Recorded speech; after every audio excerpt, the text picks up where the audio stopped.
I'm Robin Foyster, editor of Women Love Tech. Every year for International Women's Day, we invite female leaders from around the globe to share their views on how we can shift the status quo for women. The theme for this International Women's Day 2024 is Counter In, Invest in Women, Accelerate Progress. Women's economic empowerment is central to a gender-equal world. When women are given equal opportunities to earn, learn and lead, entire communities thrive. The United Nations 68th Commission on the Status of Women chose the theme Counter In to highlight the need for much greater economic inclusion for women and girls everywhere. Together with our partner, Studio Bucket, Women Love Tech has assembled messages from a diverse group of women who are calling out the reality of a continued gender disparity and inequity while emphatically urging to counter in. My name is Fatima Payman and I'm a Labor Senator for Western Australia. I'm also the youngest member of the 47th Parliament and the first woman representative to wear a hijab. The theme of this year's International Women's Day is Count Her In, which is all about investing in women and inspiring the next generation of leaders.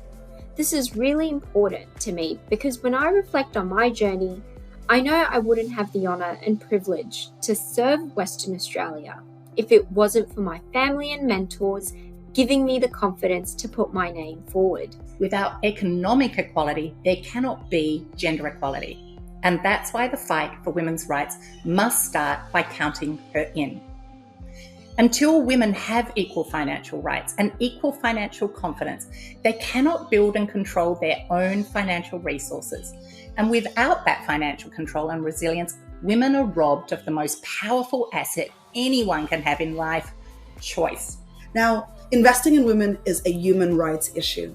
That's the clear statement made by the United Nations this year when they declared the theme for International Women's Day, Invest in Women.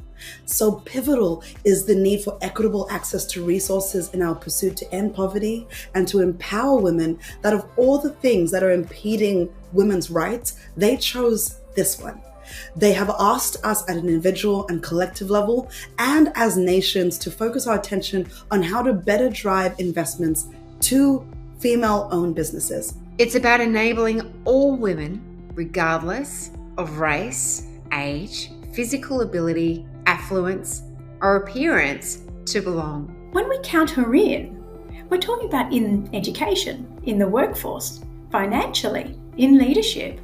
We're also igniting, not just for one woman, we're igniting societal change where these ripples can create generational shifts that can break cycles of oppression, poverty and abuse. Diversity is about getting an invitation to a party and inclusion is being asked to dance. That's the quote from Bernays Myers at Netflix, and I really love it. In terms of women's seat at the table, this means us being able to have a voice and have influence at tables wherever we are. If we close the global labour force participation gap, where 47% of women versus 72% of men currently work in the formal economy, we could add 28 trillion to global GDP. For perspective, that's roughly the combined size of the United States and Chinese economies. The equitable dispersion of funding is not just detrimental to women, it's impeding global financial performance. As the UN Secretary General emphasises, having more women and girls in science contributes to a better science globally. They bring diversity and a fresh approach to research that benefits everyone. We need to know where the gaps are when it comes to pay, when it comes to positions of power, and when it comes to the all-important influence, particularly in the technology sector and around artificial intelligence, which is shaping the future for us all. Australian women still earn less than men, about $250 a week. Not okay, not progress. Only 10.5% of ASX 200 leaders are women. That's only 1 in 10. Not okay, not progress. Just 0.7%, less than 1%, of all venture capital in Australia goes to businesses 100% founded and led by women. Not okay, not progress. As a relationship expert, I have seen the stark reality of economic difficulties and inequality for women and how it's affected their independence. The statistics in Australia are alarming. What we have are 1 in 6 women are experiencing economic abuse by their intimate partner. We also have women over the age of 55 as the fastest growing demographic experiencing homelessness. Mothers suffer diminished career opportunities, reduced overall lifetime earnings, and impoverished superannuation balances upon retirement. So this is the motherhood penalty. So to support women's economic empowerment, we need to normalise shared care, support parents returning to work, create flexibility in all workplaces and at all levels, and provide universal access to quality childcare. That's what money is. It's a tool that empowers us to live a life of our own choosing, on our own terms and without fear. It's the gift of self-determination. But it's also a gift to the world. The data shows women are better financial citizens. We pay back loans faster, we default less, and gift more to charity. And we're actually even better investors. If we're going to shift behaviours and perceptions that limit investment in women and ensure more equitable wealth generation and distribution, we need more and different people determining the value we place on things and writing new rules for how we govern. My personal journey has taught me that even though the path is challenging, my voice and the voices of countless other Black women deserve to be heard and are crucial in the tapestry of innovation and the resilience of our society. From navigating motherhood to claiming a seat at the business table, we face a unique set of challenges, and yet we rise time and time again. And we really are shaping the world with grit and grace. But if people aren't included to the point where they feel like they belong, then they'll quickly leave that industry. I feel that about my own industry, the media that I worked in for about 35 years, but also a lot of the modern industries around technology and AI. We see a lot of younger people, particularly younger women, learning about this at university, then going into the industry and leaving not long after because the structures are very, very old school and it's still a bit of a boys' club. Equality is essential for all communities, even for women like me in a very privileged world and country that I live in, and even more so for women in communities where there's not quite the same equality. Continuing to overlook women as an investment category and contributor to the formal economy is costing the world trillions of dollars. It's an obvious no-brainer. We would love to see more and more female leaders, entrepreneurs. All the girls and women out there, I would like to encourage and remind you that you're strong, powerful, and fearless. I think women should be talking more about what they earn, how they invest, and what they're planning for the future.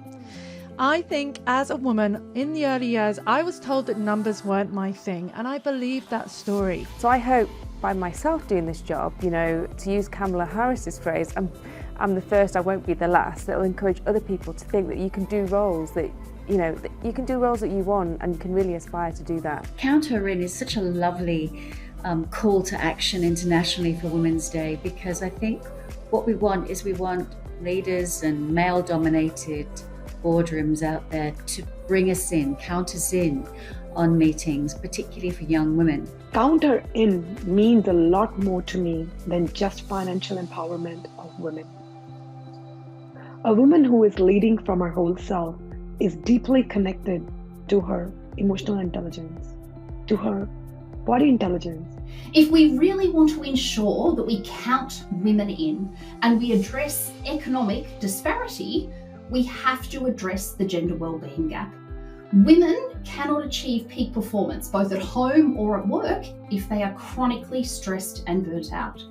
We need organisations looking at a macro perspective about the new ways of working and ascertaining whether this really works for women or against them. Sometimes simply taking the time to listen to someone and to really hear them and to offer any constructive guidance or feedback or engage in dialogue can really push someone forward to the next level as well.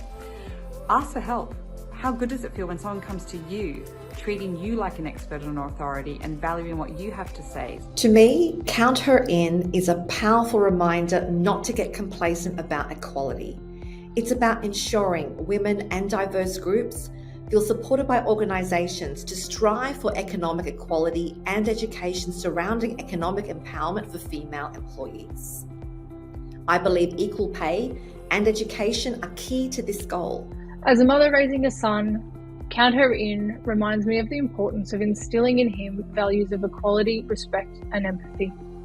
I want him to grow up understanding that there are contributions and voices of women that are integral to the fabric of our world, and that he has a responsibility to advocate for gender equality in his own life and beyond. I would like to encourage the young ladies to aim high, dream big, and make it real. Break it through if there is a ceiling. This International Women's Day, I challenge everyone to get uncomfortable. Get up close and personal with the problem. It's all around you. And become a part of the solution today by going out of your way to find ways to count her in. We all need to be asking ourselves at home, at work, to our boss, our board, our club, school, and with all our habitual stuff. Am I counting her in? And if we're not, do something to start counting her in now.